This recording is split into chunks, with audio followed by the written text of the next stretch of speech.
ठीक है। अच्छा सेकंड पार्ट में क्या बोला था, क्या निकालो? एनर्जी। एनर्जी बताओ, एनर्जी कैसे निकाले? नहीं रटा हुआ नहीं, कैसे आएगा एनर्जी? एनर्जी तो एनर्जी क्या होता है ये बताइए, जैसे ही बैटरी रिएक्ट कर रहा है। हाँ I square R I square R T. हाँ तो इंटीग्रेट। हाँ वो तो हीट हीट आ रहा था ना। हाँ करो इंटीग्रेट, कितना है? सीधे आप इधर देखो, इधर देखो आप, बिल्कुल बेसिक से देखो। इलेक्ट्रॉन में बताया था वर्क डन क्या होता था, क्यू इंटू वी। वी। तो ये अगर इस पे चार्ज मान लो क्यू जा रहा है और ये बैटरी की तरह बिहेव कर रहा है, कितना बैटरी बनता था ये बताओ? L T I we T, ये बनता था क्या?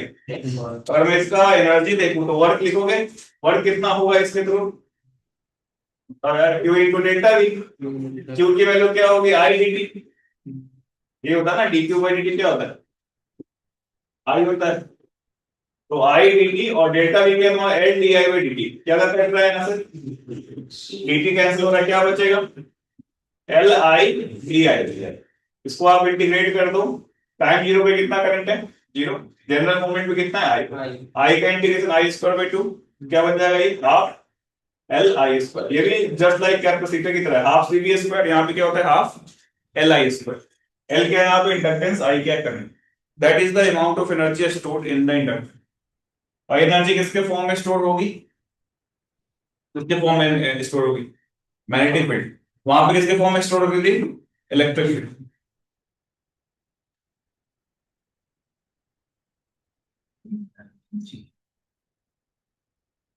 तो 12th क्लास में ये सुविधा है कि आप एक चैप्टर पढ़ते हो, वही चीज रिपीट होती है दूसरे चैप्टर में, कैसा ना?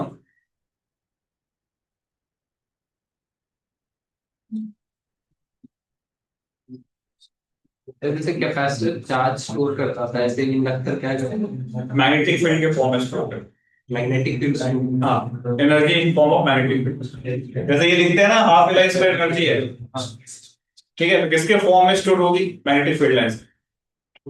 जैसे कैपेसिटर में क्या होता था? ये क्यों यहाँ पे माइनस को इलेक्ट्रिक फील्ड होता था, कितना होता था? Sigma by silence. इसके फॉर्म में स्टोर होती है ना। यहाँ पे किसके फॉर्म में स्टोर हो रही हो? मैग्नेटिक फील्ड को। हाँ ठीक है। तो ये आ गया भाई क्वेश्चन, एक छोटा सा, फिर आगे बढ़ते हैं कि एक इंडक्टर बना लो, एक रेजिस्टर बना लो, एक बैटरी बनाओ, इंडक्टेंस 2 हेनरी, रेजिस्टेंस 2 ओम, बैटरी 10 वोल्ट। ऐसे दिया सिंपल। क्वेश्चन लिखो कि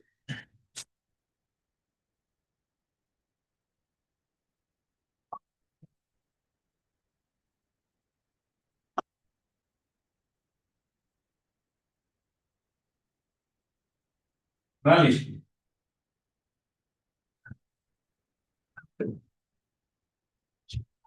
देखो find out current in the circuit, find out current in the circuit after one time constant, two time constant, and three time constant. Find out current in the circuit after one time constant,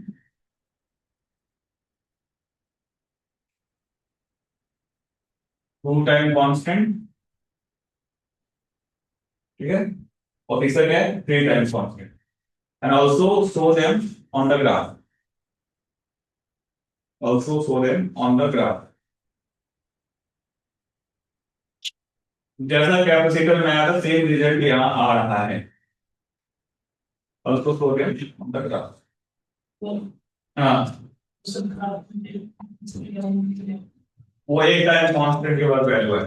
क्या होता था ना L बढ़ जाता, तो T को L बढ़ जाता तो ई की पावर -1 हो जाएगा। ई क्या होता है? 2.71। सॉल्व करोगे तो 0.63 है।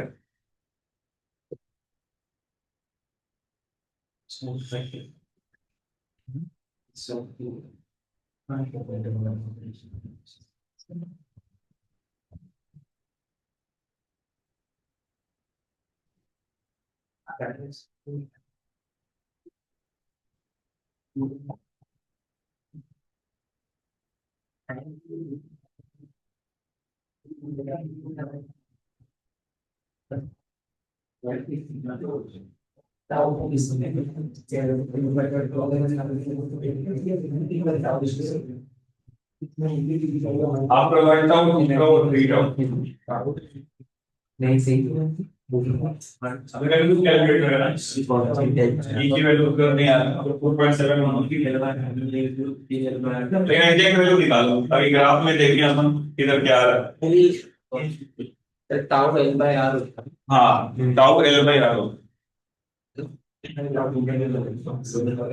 वो होता है क्योंकि e की पावर क्या था b एल बाई आर है ना इसका यूनिट क्या होगा सेकंड होगा ना ये पूरा टर्म क्या होता है डायमेंशनलेस एल बाई आर का सेकंड हो जाएगा इसको उसको टाइप हो टाउ कितना आएगा एग्जैक्ट वैल्यू निकालो 1 के बाद क्या आएगा 2 के बाद क्या आएगा फिर कुछ कंक्लूजन निकालेंगे 1 का तो ये बता ही दिया है कितना आता है 0.63 है ना 2 के बाद कितना आएगा 3 के बाद कितना आएगा ये लिखा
ई स्क्वायर निकालना है ई क्यूब निकालना है 2.4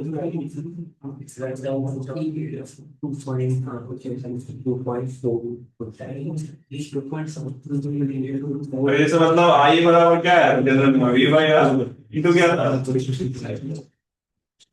ये था ना टाउ बोलते थे तो अगर आप 1 के बाद हमने बता ही दिया है 2 के बाद कितना आएगा -2 टाउ अपॉन टाउ कट गया ये तो बेसिकली आपको ये निकालना है V by R into 1 minus 1 by E square ये निकाल अगले में क्या निकालना है V by R into 1 minus 1 by E cube cube निकालो है ना पहले में कितना आया था V by R into 1 minus 1 by ये कितना हो रहा था 0.63 नहीं अरे हाँ है ना तो ये कितना आता है ये बताओ ये कितना कैलकुलेट करके देखो इसका कितना आता है सर पूरा उतना कर लीजिएगा यार वी बाय आर इनटू हाँ वी बाई आर को मैं आई नॉट बोल देता हूँ तो वी बाई आर को बताइए इसमें कितना होगा वी बाई आर जब 5 है तो एट स्टेडी स्टेट ये 5 एम्पियर करंट को अचीव कर रहा है ना और इस तरीके से जा रहा है तो एक टाइम कांस्टेंट जब बीतेगा तो कितना हो जाएगा ये 0.63 इंटू 5 जैसा ना 2 के बाद कितना हो रहा है 0.86 इंटू 5 और 3 के बाद कितना हो रहा है 0.95 ये 3 टाउ तो आप देखो सबसे पहला सबसे ज्यादा करंट कितने समय बाद डिक्रीज कर रहा है 1 टाउ के बाद सीधे कितना हो जा रहा है 0.63 को अचीव कर ले रहा है यस और नो 1 से जब 2 टाउ जा रहा है तो उतना ज्यादा वेरिएशन और 2 से 3 जा रहा है उतना ज्यादा वेरिएशन तो सबसे हाईएस्ट किस में होता है वेरिएशन 1 टाउ इसको लिख लो कंक्लूजन में कि 63% of the maximum current 63% of the maximum current is attained in the circuit after one time constant 63% of the maximum current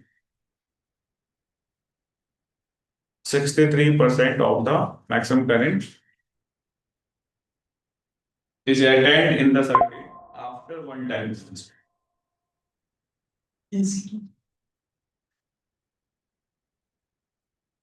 ठीक है और 1 और 2 के बीच में कितना हुआ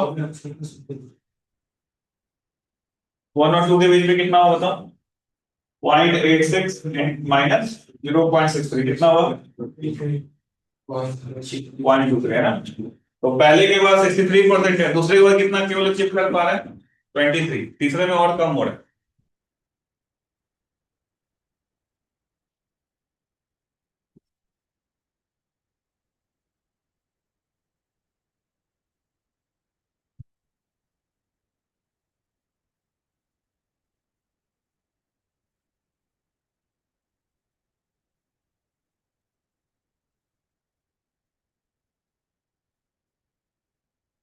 कर लेंगे। तो जनरल टाइप पे इसी टाइप के क्वेश्चन आएंगे ना। जनरल नहीं पूछेगा क्योंकि सॉल्व करना मुश्किल हो जाएगा ना। जैसे मैं बोलो 1 माइक्रो सेकंड के बाद कितना होगा, इसको सॉल्व करने में क्या आएगी, दिक्कत आएगी। तो इस टाइप के क्वेश्चन आते हैं। ठीक है, समझ में आएगा क्या? तो एक दो सवाल अपन स्टेडी स्टेट वाले करते हैं, ये लिख लो फिर देख। जैसे अपन ने पहले भी कैपेसिटर में किया था, जस्ट लाइक डिवीजन है कि अगर मैं ऐसा दे दूं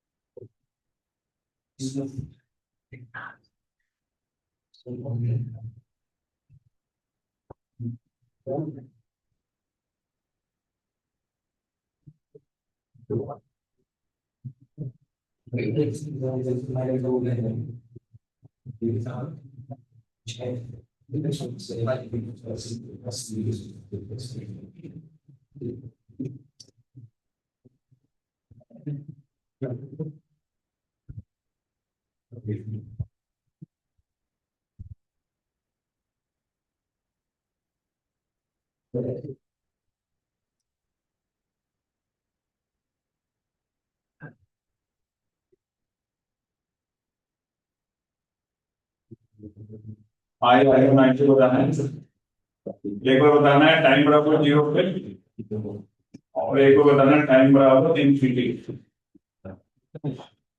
ये बात करो। और एक और क्वेश्चन लिखो थर्ड पार्ट में, I in the inductor as a function of time, ये बेटा कितना हो।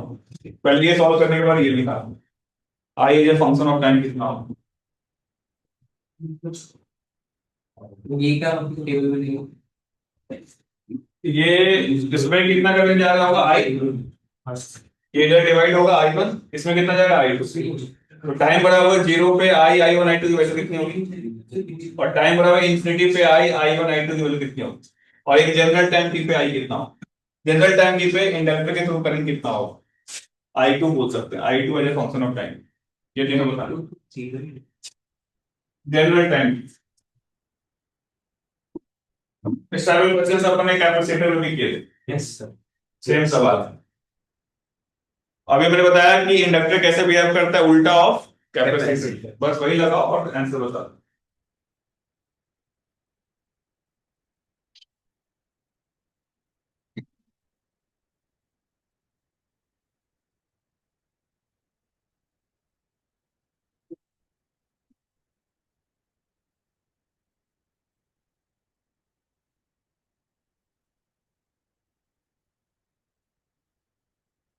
कल कितने बजे टेस्ट है?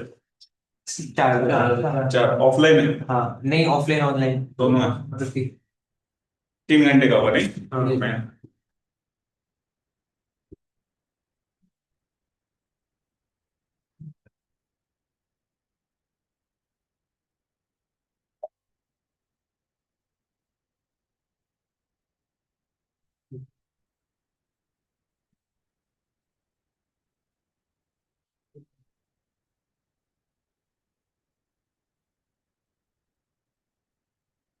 बता दो, आसान है। आ गया ठीक।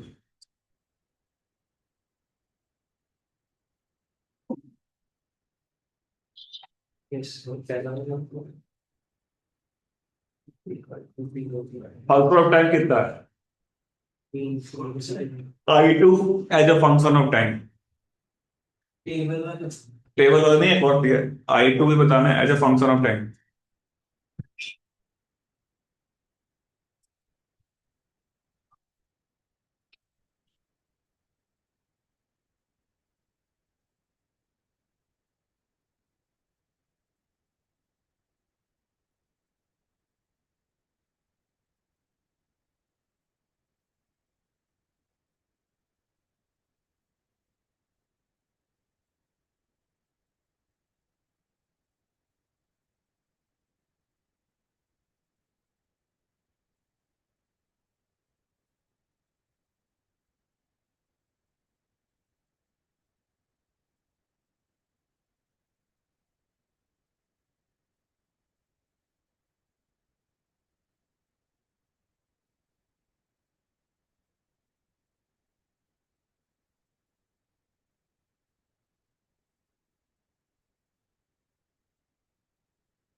आ गया फंक्शन ऑफ टाइम कितना?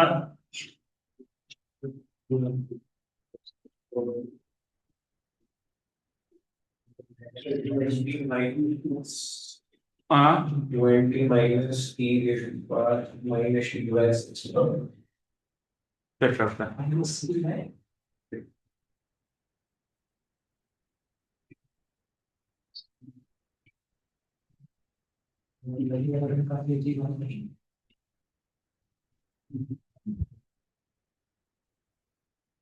is the function of time I या हाँ I तो मतलब इंडक्टर में कितना करंट होगा जनरल टाइम टी पे हमारा आया I as a function of time 20 minus t by 4 ठीक है चेक करते हैं। ये वाला ज्यादा इंपॉर्टेंट है ये सब तो कर लोगे जल्दी से चेक करेंगे एक बार मैं देख लेता हूँ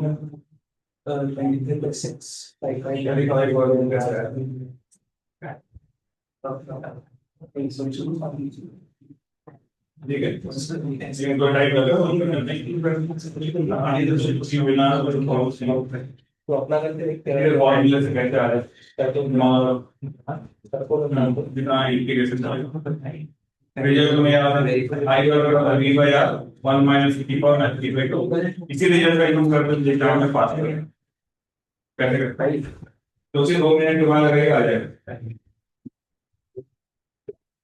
आएगा मान जनरल वाला आ गया जीरो एसटीडी वाला आ गया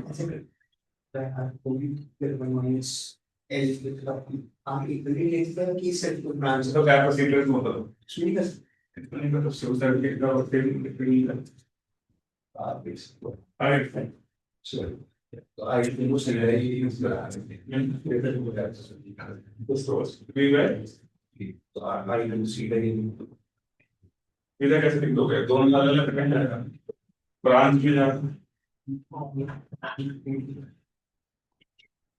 देखो ये तो सॉल्व कर लिया होगा ये निकालो आप जनरल फंक्शन एक बच्चे ने इंटीग्रेशन सीख लिया बिल्कुल सही तरीका है लेकिन वो टाइम टेकिंग है ना एग्जाम में थोड़ा टाइम लगेगा आपको सॉल्व करने में उसे फास्ट कर सकते हो बाय यूजिंग द फॉर्मूला चलो मैं चेक करता हूँ इधर देखो ये टाइम बराबर 0 पे कैसे बिहेव करेगा ऊपर बाय तो हट गया हाँ तो कौन सा i2 0 हो गया I2 0 और i और i1 दोनों सेम होंगे कितना होगा 10 by 5 10 by 10 by 6 हो गया ना 6 10 by 6 कितना हो जाएगा 5 by 3 तो यहाँ पे आपका 5 by 3 ठीक है ये भी क्या हो जाएगा 5 by 3 टाइम बराबर इंफिनिटी में क्या होगा बताओ सिंगल बार हो गया तो जब तक सीरीज पैरेलल हो गया तो ये 2 और 4 कितना हो जाएगा 4 into 2 8 upon 6 4 by 3 और प्लस 2 कितना हो गया 10 by 3 r इक्विवेलेंट आ गया नहीं तो अगर i की वैल्यू देखें तो i कितना होगा v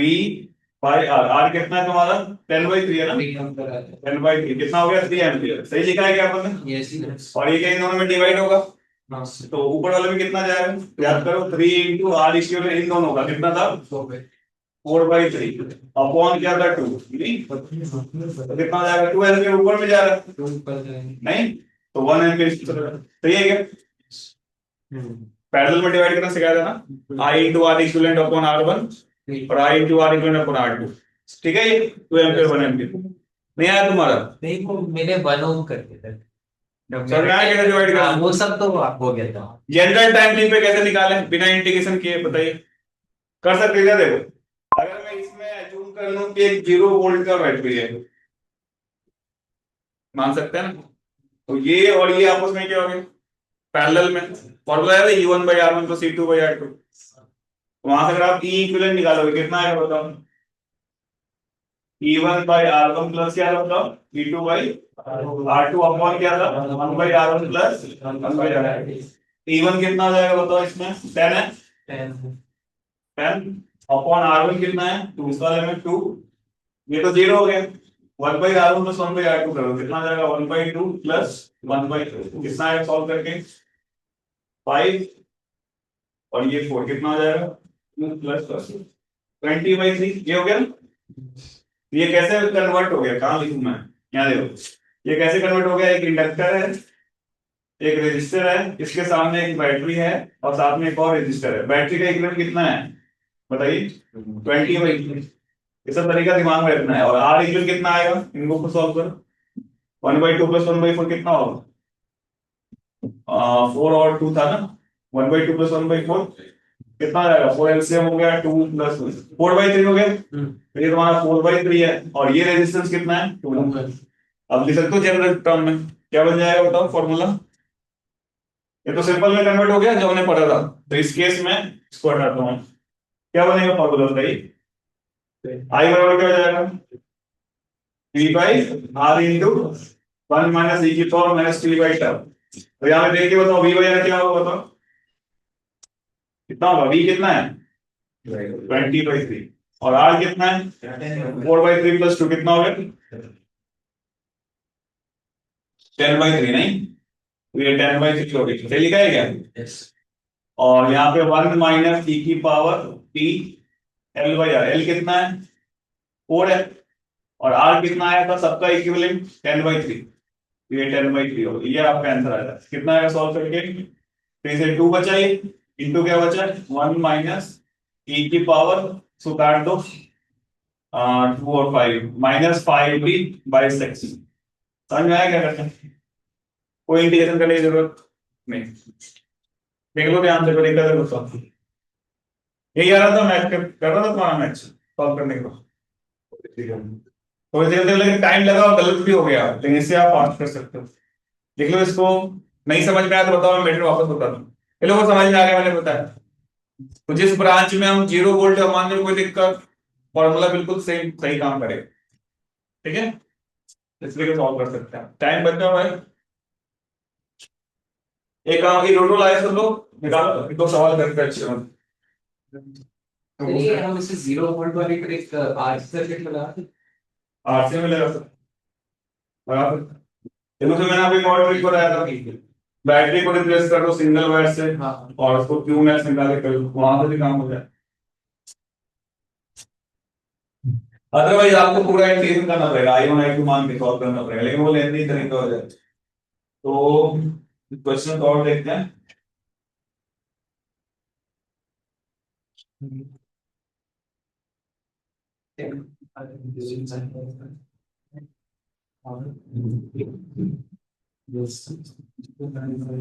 question number 323 page number 141 अच्छा सवाल है 323 पेज नंबर 141 सही तरीके से करोगे तो अच्छा लगेगा गलत तरीके से करोगे तो बहुत ही आसानी से आंसर आ जाएगा 323 page number 141 page number 141 question number 323 देखते हैं कि लोग सॉल्व कर पाते हैं इस पे बहुत बार क्वेश्चन आ रहे हैं एग्जाम में ना तुमको ये समझ में आया जी है ना तो बैटरी को अपन रिप्लेस कर सकते हैं 0 वोल्ट वाले से फिर इक्विवेलेंट निकाल सकते हैं 323 पेज नंबर 141 आइए सॉल्व कीजिए। हाँ ये बचा ना 4/3 आया था और 2 पहले से था उसमें। हाँ इन दोनों का पैरेलल हो गया ना, हाँ तो 1/r1 + 1/r2 हो गया।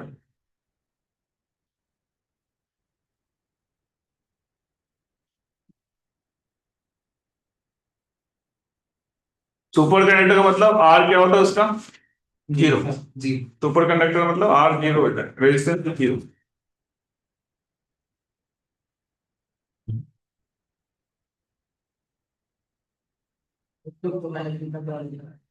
रेजिस्टेंस जीरो होता है। इसका फर्स्ट पार्ट करो, ए पार्ट करो।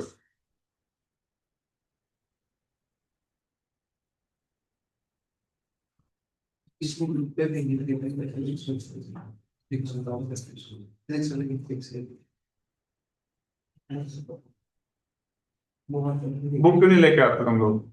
इतनी पतली सी बुक है, छोटी सी, वो लाने में क्या दिक्कत है? मॉड्यूल मत लाओ, लेकिन ये तो लेके आओ। और इतनी काम की बुक है ना, इस पे कितनी बार क्वेश्चन आ चुके हैं।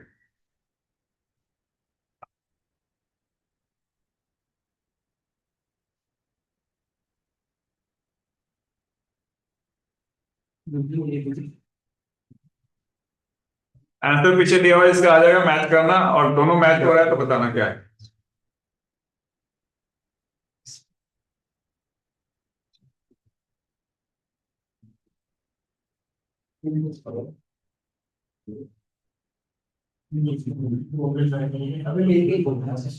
आगे आगे अरे तो मैं 100 रुपए की बुक आ रही है, इधर कुछ कर रहा हूँ। लाल बुक को लाइट बुक कर दिया तुमने। मैं करके दो क्या है मतलब तुम्हारे पास बुक नहीं? पीडीएफ है। अच्छा लास्ट टाइम टैब पे जमाना गया ना भाई।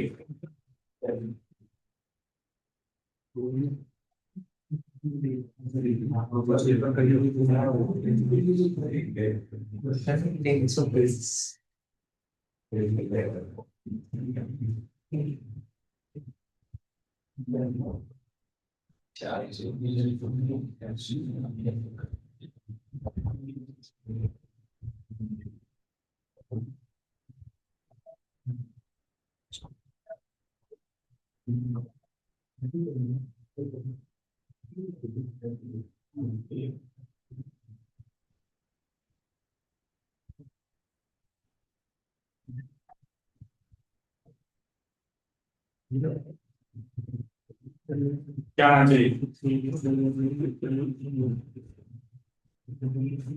आ गया है तुम्हारा?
अच्छा देखिए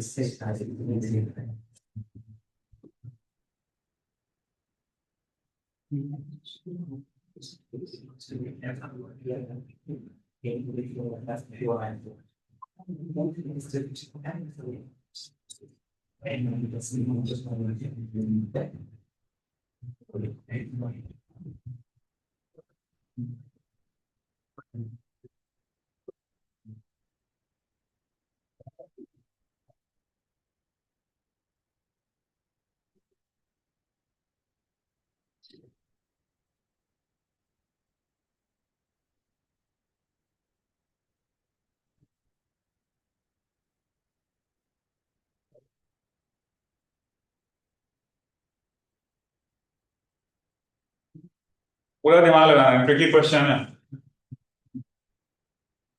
जो पढ़ाया है उसे से हो जाए अभी तक जो भी कॉन्सेप्ट पढ़ा।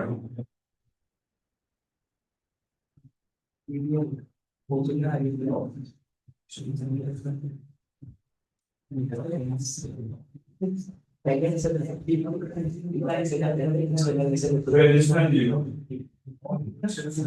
रेजिस्टेंस जीरो, तो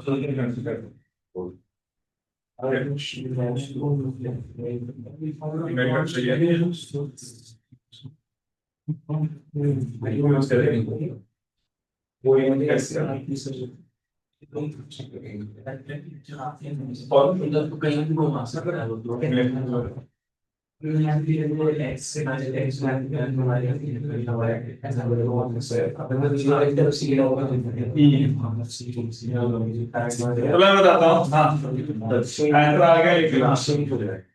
हाँ फ्लक्स चेंज होगा। हाँ तो चेंज इन फ्लक्स सुपरकंडक्टर में क्या होना चाहिए? फ्लक्स चेंज हुआ है तो चेंज इन फ्लक्स सुपरकंडक्टर में किसके बराबर होना चाहिए? अगर आप यहाँ पे उसमें क्या बोला है क्वेश्चन दिखाना एक बार। आंसर इसमें गलत तरीके से आ जाएगा, लेकिन कॉन्सेप्ट क्या समझाना चाह रहे हैं समझना ध्यान से। Super connected rounding off radius A inductance L was located in form magnetic field of induction B, the ring plane was parallel to the vector B। पहले केस में पैरेलल है नहीं, इस तरीके से है। और अगले केस में क्या हुआ है, current in the ring was equal to 0, then the ring was turn to 90 degree. अगले केस में क्या करा है, 90 डिग्री ऐसा कर दिया इस तरीके से 90 degree, so that its plane become perpendicular to the field, find the current induced in the ring after the turn। कितना करंट इंड्यूस होगा, yes or no? देखो अगर मैं d5/dt लिखूं सुपर कंडक्टर के लिए तो d5/dt क्या होता है, ईएमएफ, और ईएमएफ किसके बराबर होगा, IR के बराबर।